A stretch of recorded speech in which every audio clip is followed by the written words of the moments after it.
সভ্য আধল্যাংট কাকুদের ব্যবসার লাটে উঠে দেওয়ার জন্য ১ নম্বর কারণ ছিল বিয়ে। আর যেখানে আমি পৌঁছে গেছিলাম আজকে, আর আমাকে সবাই দেখে বুঝে গেছিল যে এখানে মরতে এসছে না হলে মারাতে। বিয়েতে ঢোকার জন্য সোলার গেট ধরে আমি সোলার এনার্জি নেওয়ার চেষ্টা করলাম, কিন্তু ওখানে কিছুই পেলাম না। তখনই আমার দেখা মস্তানদার সাথে হলো, যেনাকে দেখে আমি বুঝে গেছিলাম অনলি ফ্যানের ব্যবসা চরম সীমায় রয়েছে। এখানে গাছকেও জিঙ্গেল বেল বানিয়ে দেওয়া হয়েছিল, আর ওটাকে ঘিরে লোকেরা গান গাইতো, jingle bell jingle bell jingle উলহুলহাল। বিয়ে বাড়ির স্টলে বাচ্চারাও এখানে জুঁক দিয়ে মদ খেতে ব্যস্ত ছিল। তখনই আমি ওখানে চিনি কেনার জন্য একটা ভাইকে জিজ্ঞেস করলাম।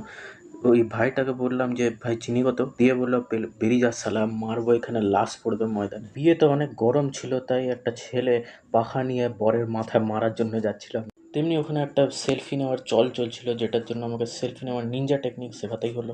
তেমনি আমি ওখানে নিজের শিক্ষার প্রমাণ পেয়ে গেলাম। ওখানে আমি জানতে পারলাম বরকে তার এক্স গার্লফ্রেন্ড ওখান দিয়ে তুলে নিয়ে গেছে। বউ ও বরের উধাও হওয়া দেখে নিজের বন্ধুদের মধ্যে কিটি পার্টি আয়োজন করতে লাগিয়ে দিল। এসব দেখে আমিও মুখ লোকাতে লাগিয়ে দিলাম, কিন্তু সমাজের বিরুদ্ধে দাঁড়ানোর জন্য আমাকে এখানে পায়ে দাঁড়াতেই হলো। ওখানে চিড়িয়াখানার অদ্ভুত জন্তু জানোয়ারদের দেখার জন্য আমি পৌঁছালাম। খেতে বসে আমি ওখানে জানতে পারলাম এটা কোনো ছাগলের বিয়ে ছিল।